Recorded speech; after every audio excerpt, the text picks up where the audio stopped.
I'm going to be teaching you the bass part of For Nannerl, our improv from last time. So last time we were together, we were working in F major, and I briefly went over the chords that I used, but today I'm going to go over them a little bit more because now you'll be playing those chords.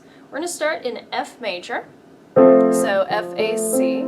Go ahead and get those notes in your hand.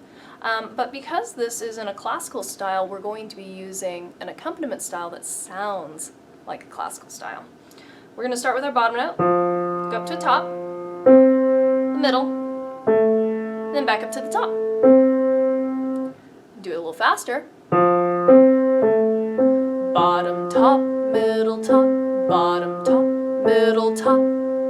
This is called Alberti bass. Let's do this in F major 2 times. 1 and go and. Second time. Alright, now we're going to do the exact same thing, but we're going to change the chord. So we're still going to do bottom, top, middle, top, the Alberti bass, but we're going to switch to D minor 7. D minor 7 is the exact same thing, except we're not going to play an A, we're going to replace it with a D down at the bottom. So you'll have D, F, C. Let's do the Alberti bass. 1 and 2 and. Bottom, top, middle, top, bottom, top, middle, top. Let's put F major and D minor 7 together. Do each one twice. 1, te, 2, te. Now move to D minor 7, shift down.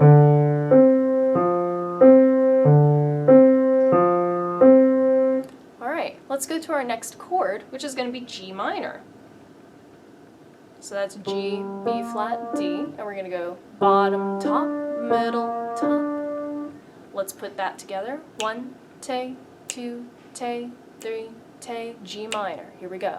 Bottom, top, middle, top, bottom, top, middle, top. Alright, let's add that on for F, D minor 7, then G minor. 1, te, 2, te, starting with F major. Shift down to D minor 7. Move to G minor.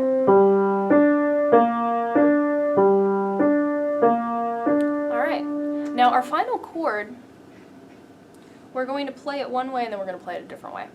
The first way, we're going to keep our G. We're going to keep the B flat, but instead of D, we're going to add a C. And I don't like playing with these fingers, so I'm actually going to switch to my 4, 2, and 1. I feel like it's easier to control if I do that, but you don't have to. It's up to you. But we're going to play our bottom, top, middle, top. This is C7 with G on the bottom, okay? And then for the second one, instead of playing that same one again exactly, we're going to change the G to an E. E, C, B flat, C, bottom, top, middle, top. So again, for the C7 chord, we're playing it first with G on bottom, and then with E on bottom. So that's the only one that it doesn't repeat exactly the second time. We change it a little bit. Because after that, it goes back to F major. And that's why we do G, then E, back to F, because G and E are the 2 white keys surrounding F. That's why we're doing that one differently.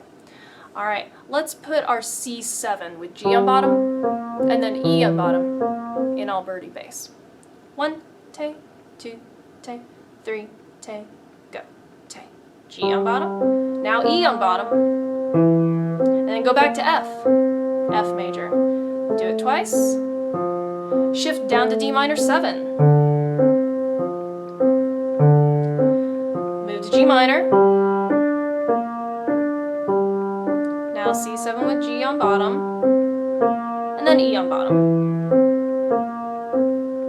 Alright, now that you have the main idea, we need to add a little bit of movement to it because this right now, it's kind of plunking along like somebody waddling down a street, okay? And there's nothing wrong with waddling, but this has to move a little bit more than waddling it. It has to sound like a flow. And so we want to maybe add a little bit of movement like this.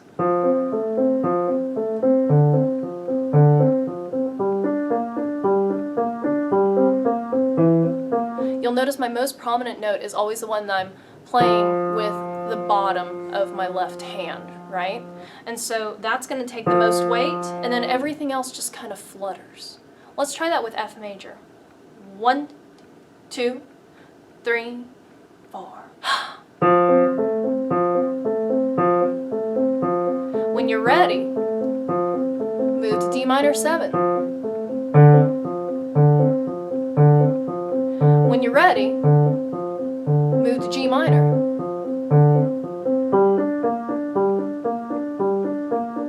When you're ready, do C7 with G on bottom. Same thing, just no D, replace it with C. And when you're ready, put E on the bottom instead of G. And when you're ready, go back to F. Alright, so that's the kind of movement we want. Now, once we have that, we can do a couple of different things. So instead of your left hand having to play all of it, you've got a right hand too. So instead of putting that F in your left hand, let's put the left hand down here, and then the right hand can also place itself in an F position, but it can play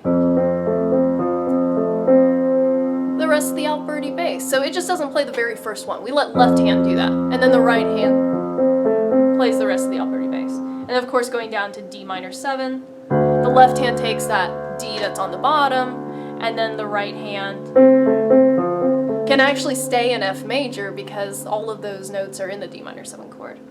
And to go to G minor. So basically, we're allowing left hand to take the first note, and then right hand fills in the rest.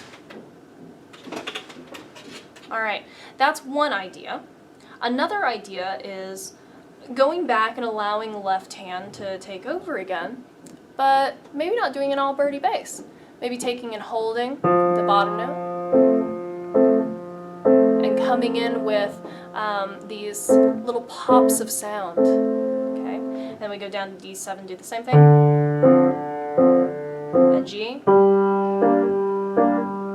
and C7.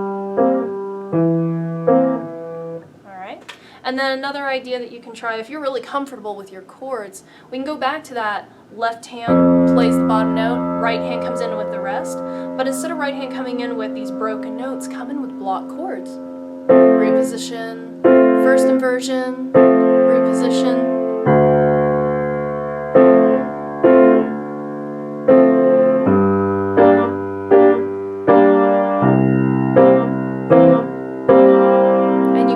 Splashes of sound. It gives a more dramatic, prolonged, drawn out part of the piece, so kind of that showdown moment. And then you can go back to the more lighthearted whenever you're ready. Okay, so the ideas that you can use, again, let left hand take the first of the Alberti bass, let right hand take the rest. Let left hand go back and do everything, but hold that bass note and let other little chorus of sounds come in.